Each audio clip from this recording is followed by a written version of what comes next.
down the hall of Blues Creek. It's getting near the end of the day. Cleaned my shirt off.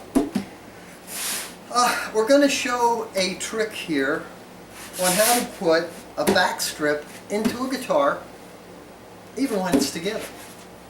Now you're going to say, how? I'm going to get a router. I'm going to do it with a router or something to that effect. Actually, what I'm going to use is I have an inlay base that I use. This inlay base is actually designed to cut flush. Okay, what I want to do is first I want to establish our layout pattern. And Glenn is doing a Stella reproduction. And as you can see, this is going to be the pattern. It's going to be a black, white dentile, the green chevron with another black and white dentile. So, the overall thickness of this, or width, I'm sorry, not thickness, is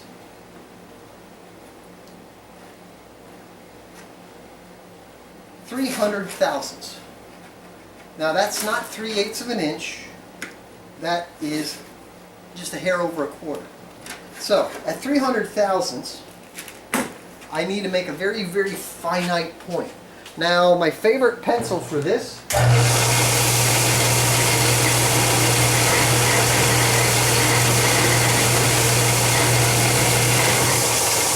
I will sand it to a very, very, very sharp point. And I'm looking at what he has here for a joint. Right here. And up here, I'm going to go, I told you it was 300 thousandths. That means it's 150 off of that point and 300 off that. So, I'm going to set this up to 150.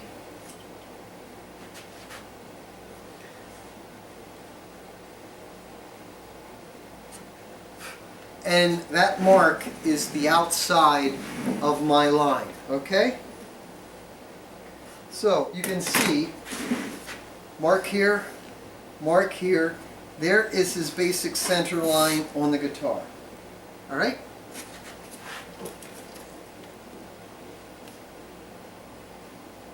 $150, and I'm just double checking myself.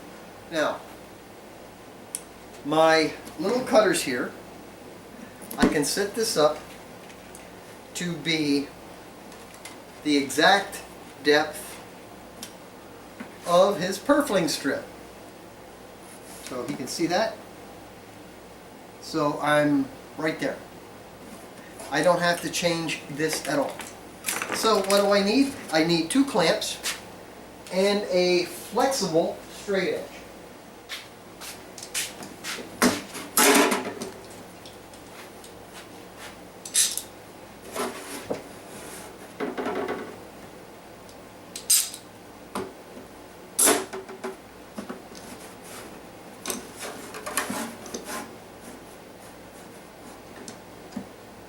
I want to catch the neck block down here. Okay.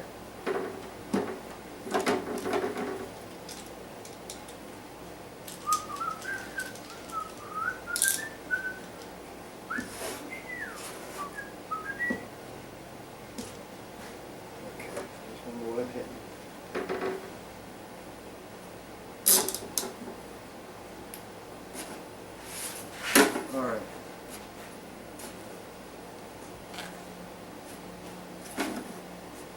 So what I'm doing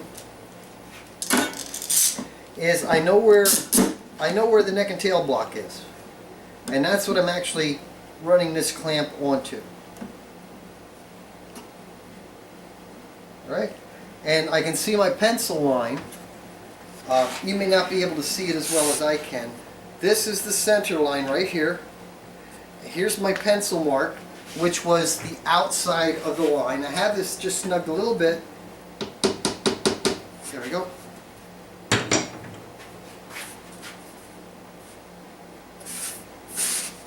That gives me the outside edge for this. Okay?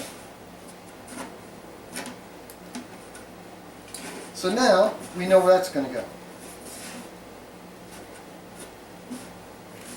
This will follow up here.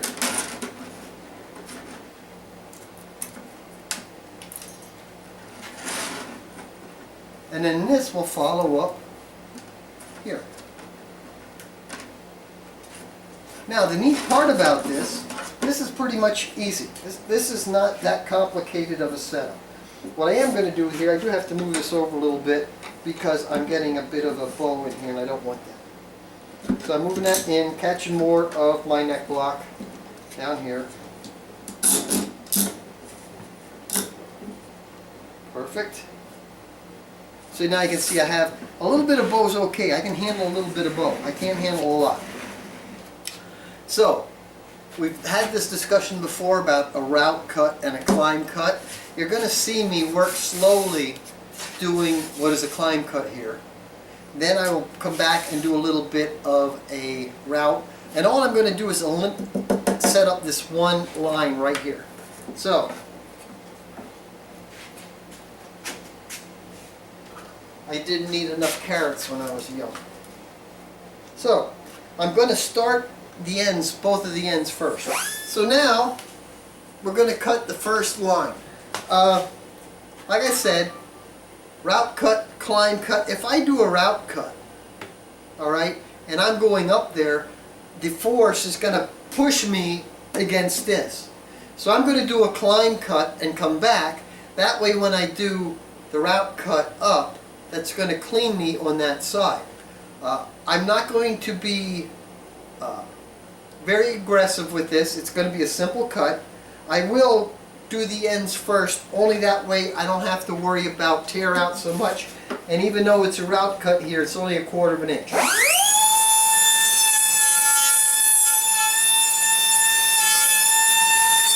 Perfect.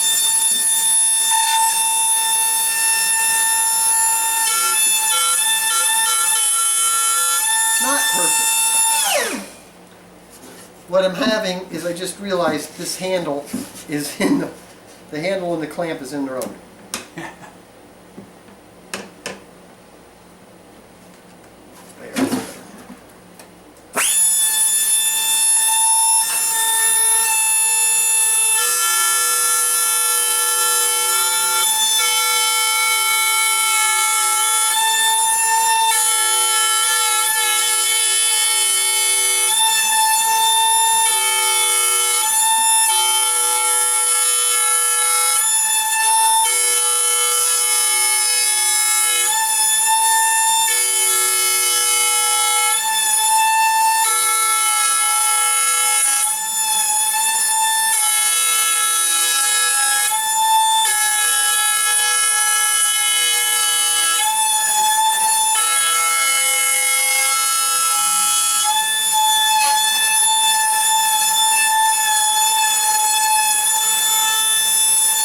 Okay, that went well.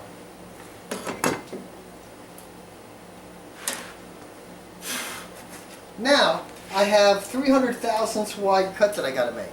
So how do I know how wide to make this? Well, it's simple.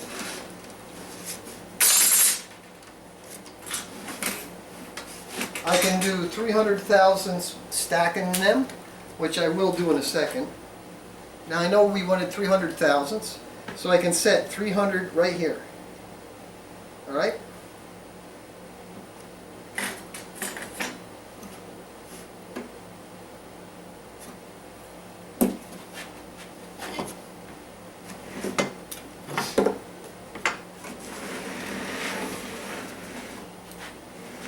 And I can use my setup from here for there. That gets me the most accurate reading. Alright? But you can see how easy this can actually be. You'd be surprised what you can do when you just sit down and imagine.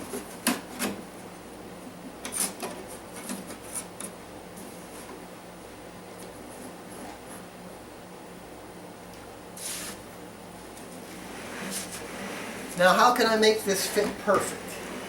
And that is what I'm going to show you in a second.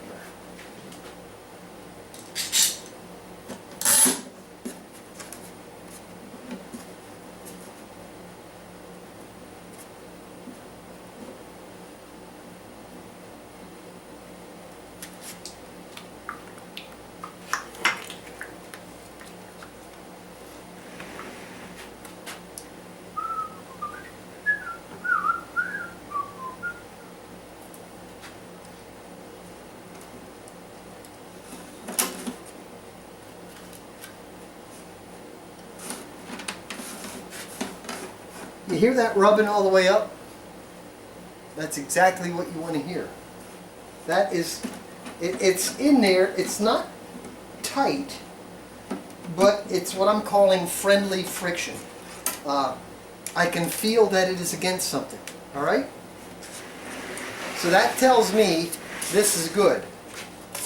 I don't want this to move on this, pardon me, this side at all. So I'm putting a piece of tape there just to assure that it won't move in the middle. So you can see this is not that complicated of a process. It's just a simple process. Now, what I will do, I want to take a series of cuts here. I'm now going to cut just like I did before. I want to double check this little guy here. Yep, that's going to hit me.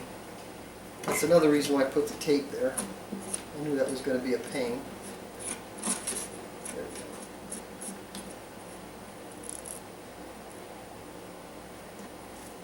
we go. Good.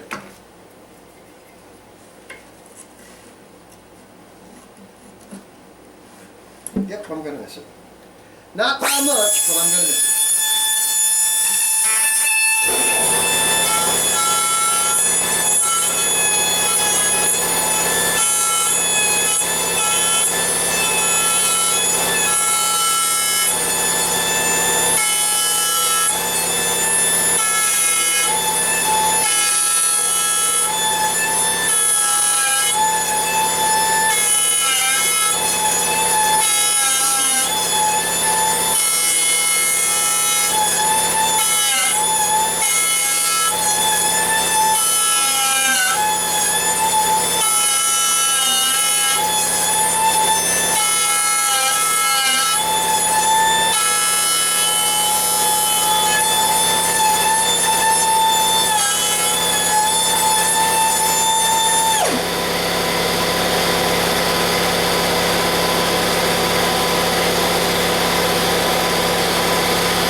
Now I'm just going to loosen this up, scoot that over a little bit.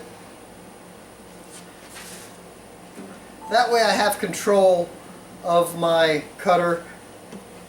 It doesn't matter how I set it up now, I just got to cut that little ridge out in the middle.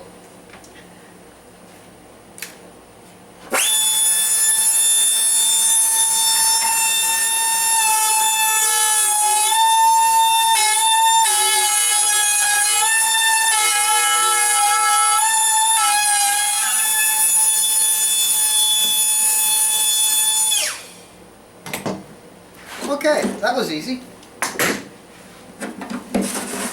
Now allow me a second to put all my stuff back, and then we're going to drop this puppy right in there. Okay. You saw how I routed the channel. Now comes the fun part. Does it fit?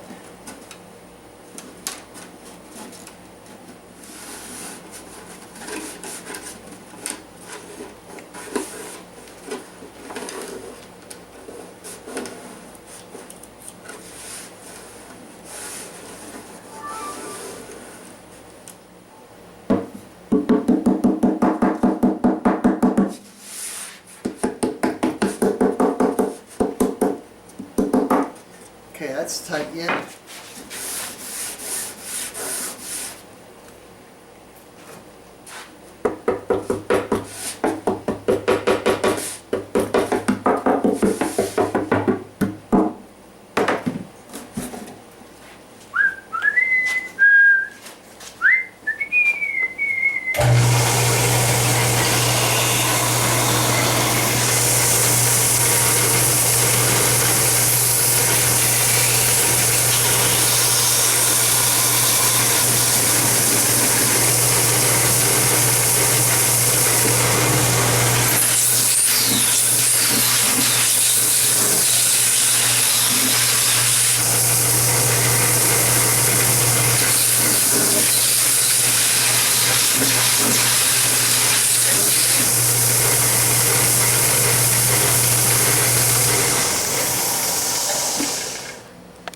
Mickey D.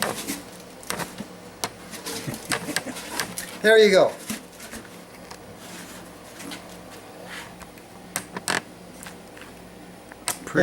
In the terms of our Blues Creek, to all of the Blues Creek alumni out there, that joint is AHT, and they'll all know exactly what that means. So again, from my shop to yours, I certainly hope that you learned something, even if it is not to do it that way. From my shop to yours.